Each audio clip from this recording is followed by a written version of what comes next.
Les victimes de l'insurrection populaire de fin octobre 2014 et du putsch de septembre 2015 chez le président de l'Assemblée nationale. Objectif, remercier les élus nationaux pour leur contribution à la prise en charge des blessés. Également dans l'actualité, la tenue du 14e Salon international de l'artisanat de Ouagadougou, le CIAO 2016 a ouvert ses portes hier autour de l'artisanat, entrepreneuriat et promotion sociale. 3000 artisans sont attendus au salon. Bonjour à tous et merci de nous rejoindre pour l'actualité du 13h15, du 13h de la télévision du Burkina. Les victimes de l'insurrection populaire de fin octobre 2014 remercient les élus nationaux pour leur contribution à la prise en charge des blessés. Elles sollicitent davantage d'aide pour la vingtaine de blessés qui a besoin d'une assistance psychologique. Certains d'entre eux vivent toujours avec des projectiles dans le corps. Une délégation a été reçue par le président de l'Assemblée nationale qui, à l'occasion, a remis 3 millions de francs CFA à la délégation pour la commémoration du 2e anniversaire de l'insurrection populaire de fin octobre 2014. Le point avec Roger Kam et Ismaël Dilma Sirima. Avant la commémoration de l'an 2 de l'insurrection populaire, une délégation de l'Assemblée nationale a reçu les représentants des victimes ainsi que des blessés du putsch manqué et de l'insurrection populaire. Le représentant des victimes a salué les démarches entreprises pour permettre à certains blessés de recouvrer la guérison. Toutefois, il a fait quelques remarques. Il y a 10 blessés du coup d'État comme de l'insurrection populaire jusqu'à présent qui portent toujours des balles. Je dis bien une dizaine.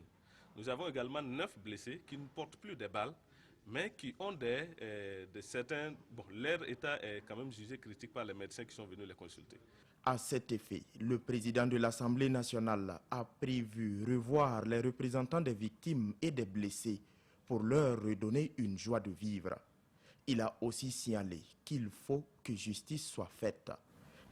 Il faut que justice se fasse pour que demain, il n'y ait plus des gens qui se lèvent un beau matin tirés sur les enfants du peuple parce qu'ils manifestent.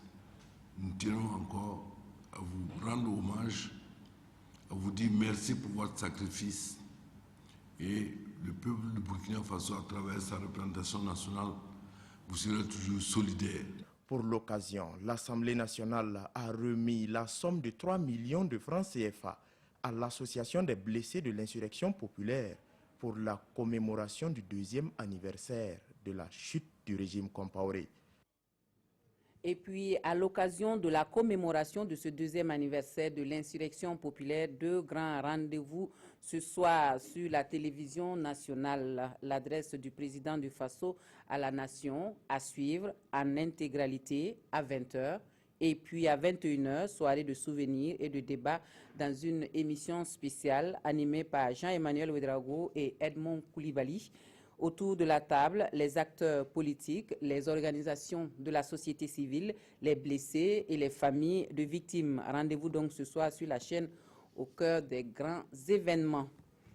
Autre point de l'actualité, qu'en est-il de l'application de la loi portant interdiction de production, de commercialisation et de distribution des emballages et sachets non biodégradables au Burkina Faso? Le ministre en charge de l'environnement fait le point de la situation aux hommes de médias, de même que celle du projet national de valorisation de traitement des déchets plastiques. Il annonce dans la foulée la reprise de l'opération d'achat des déchets plastiques. On voit cela avec Amadou Ilboudo et Mounira Keri. La campagne de sensibilisation de la loi portant interdiction du sachet plastique non biodégradable se poursuit. 244 unités ont été contrôlées entre août et septembre de l'année 2016. Il ressort des analyses que des résultats de cette opération, que 38% des unités contrôlées sont en règle vis-à-vis de la loi et 61% des acteurs contrôlés sont non conformes. Plus de 3000 tonnes de déchets plastiques ont été inventoriées entre juin 2015 dans les 13 régions du Burkina. Le ministère en charge de l'environnement annonce la reprise des achats dans la première quinzaine du mois de novembre prochain. Sur le stock de 3100 comme stock évalué, estimé, l'enveloppe nous permettra cette année 2016 d'acheter 2000 tonnes. Cette opération d'achat des déchets plastiques sera suspendue en 2017 pour être reprise en 2018. Mais avant, il est prévu de dédommager les propriétaires des stocks incendiés. Il a été retenu de dédommager les propriétaires de stocks incendiés qui ont été déjà répertoriés pour un montant de 500 000 francs CFA pour chacun et de dédommager les collecteurs dont les déchets sont stockés et connus au niveau du service départemental de Saba. Le renforcement des capacités des structures privées et associations engagées dans la valorisation des déchets plastiques est aussi envisagé. Le projet mis en œuvre dans ce cadre se propose également de définir une démarche de commercialisation des produits issus de cette valorisation. Le ministre de la Femme, de la Solidarité nationale et de la Famille vole au secours de Roland Somé à Gawa, victime de maltraitance. Il a 11 ans et devrait vivre ou survivre désormais avec les membres inférieurs en moins, une situation qui choque plus d'un. Suivons plutôt les faits avec Oumar Sagnon et Issa Kanana. Le ministre de la Femme, de la Solidarité nationale et de la Famille au chevet de Roland Somé. Victime de sévices corporels, le petit Roland a subi une amputation partielle de ses membres inférieurs le 10 octobre dernier. Et le ministre Laure Zongo de traduire ici la compassion du gouvernement. Je me devais d'être à ses côtés et le gouvernement m'a instruit de traduire tous les encouragements au petit Roland et une prompte guérison et aussi les encouragements à l'équipe médicale et du service social qui sont à ses cheveux nuit et jour. Nous sommes très contents du geste que le gouvernement a apporté à notre enfant. Puisse Dieu le Père Tout-Puissant les accompagner dans leurs actions. Depuis juin 2016, plus de 17 cas de sévices corporels de différents degrés ont été enregistrés au service de chirurgie du CHR de Gawa. Une situation de plus en plus préoccupante dans la région et face à cela, le premier responsable en charge de la famille entend jouer la carte de la sensibilisation. La maltraitance ne peut aucunement être pour le bien d'un enfant et ça ne peut pas être aussi une forme de correction de l'enfant.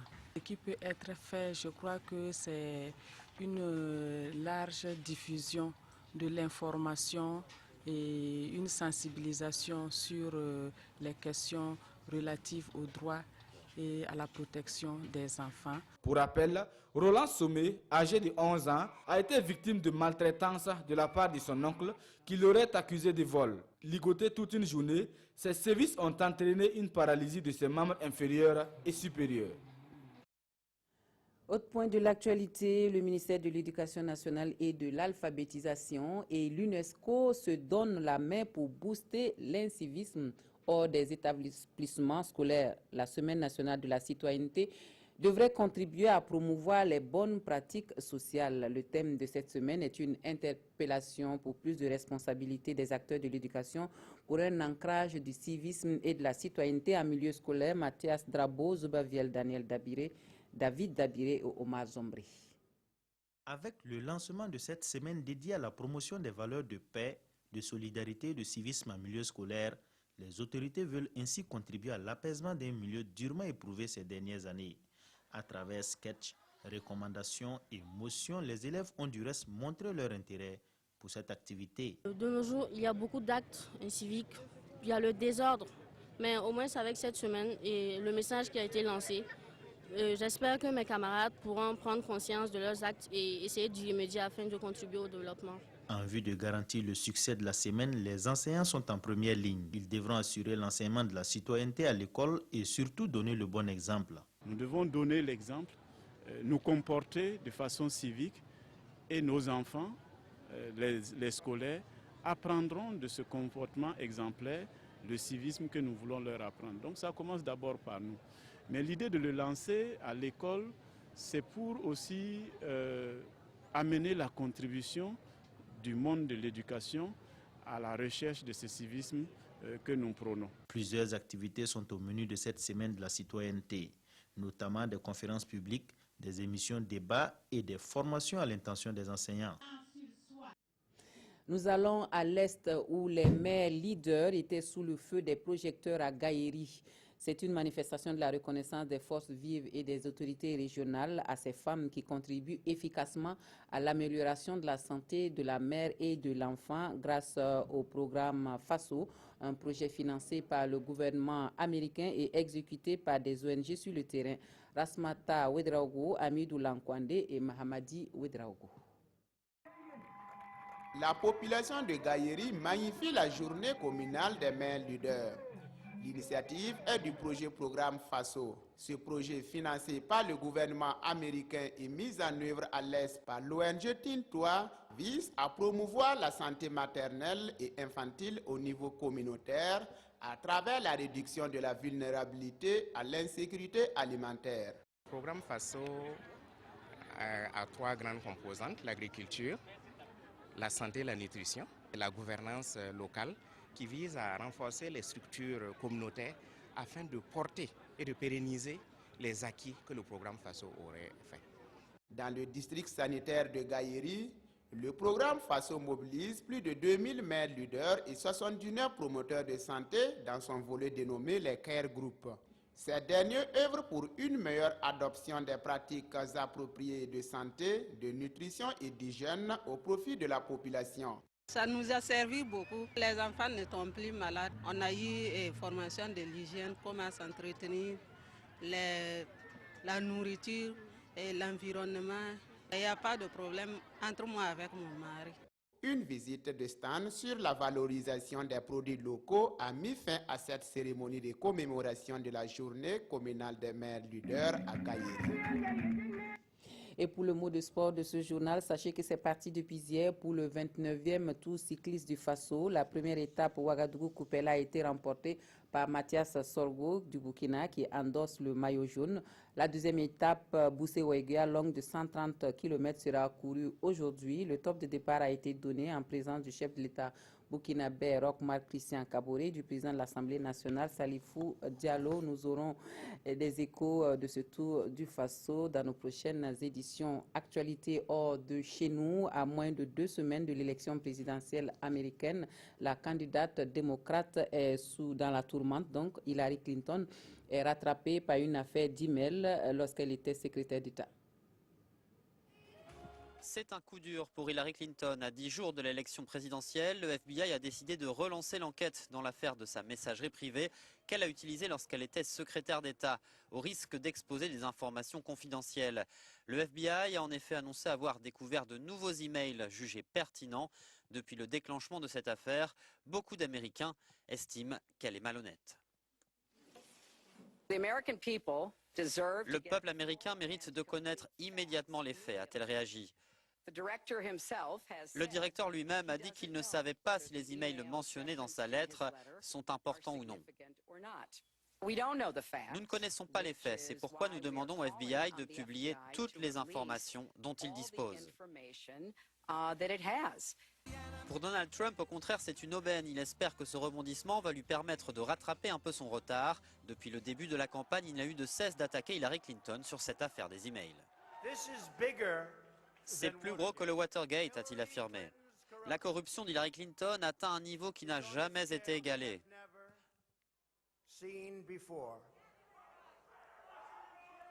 Nous ne devons pas la laisser faire entrer ses activités criminelles dans le bureau ovale. Donald Trump a dégringolé dans les sondages ces dernières semaines après la publication d'une vidéo dans laquelle on l'entend faire des commentaires dégradants sur les femmes.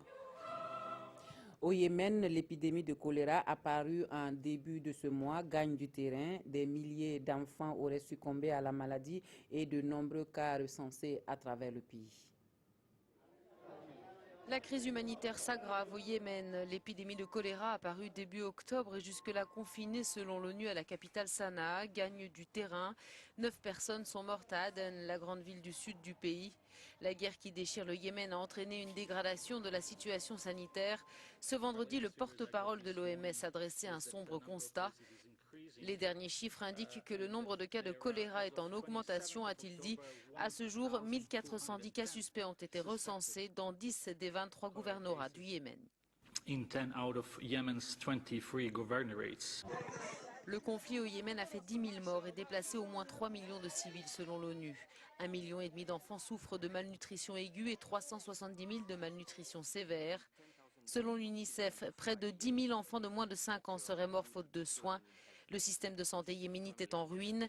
600 établissements de santé ont cessé leur activité et 1/5 des centres de vaccination sont fermés. 1/5 of all vaccination centers and district vaccine stores remain closed. Le Yémen est déchiré depuis l'an dernier par une guerre opposant les rebelles houthis aux forces gouvernementales. En mars dernier, l'Arabie saoudite a pris la tête d'une coalition pour tenter de venir à bout de la rébellion houthi. Selon l'ONU, 60% des victimes civiles ont été tuées dans des frappes de cette coalition.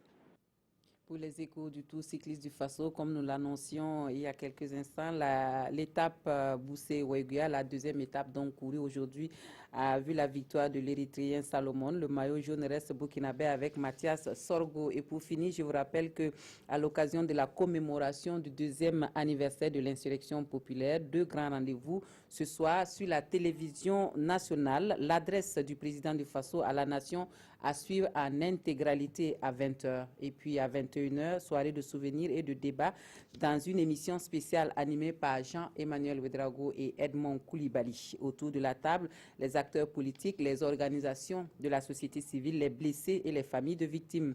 Rendez-vous donc ce soir même sur la chaîne, toujours au cœur des grands événements. Merci d'avoir suivi ce journal. Un excellent après-midi à tous et à toutes.